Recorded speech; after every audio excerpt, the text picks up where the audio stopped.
লোকসভা সদস্য সংখ্যা 554 জন, 530 জন কেন্দ্রীয় শাসিত অঞ্চল, 530 জন রাজ্যগুলি থেকে আর 13 জন কেন্দ্রশাসিত অঞ্চলগুলি থেকে এখানে নিয়োগ করা হয়। এখানে অবশ্যই প্রার্থীকে 25 বছর বয়স, সদস্য হতে গেলে অবশ্যই 25 বছর বয়স হতে হবে। আর এখানের মেয়াদ হচ্ছে 5 বছর। এটা কিন্তু স্থায়ী কক্ষ নয়। প্রয়োজন পড়লে এই রাষ্ট্রপতি যে কোনো সময় কক্ষকে ভেঙে দিতে পারেন, আবার কখনো প্রয়োজন পড়লে মেয়াদ 1 বছর বাড়িয়ে দিতে পারেন। বোঝা গেল? তাহলে বাস্তবে আমরা কি দেখছি জানো তো? এই যে লোকসভা রয়েছে না, রাষ্ট্রপতি কিন্তু নামে থাকেন।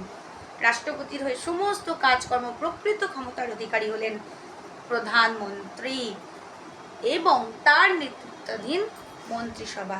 সেই অস্ত্রে রাষ্ট্রপতি কিন্তু নাম সর্বস্ব শাসক, আর প্রধানমন্ত্রী হলেন প্রত্যক্ষ শাসক। মনে রাখতে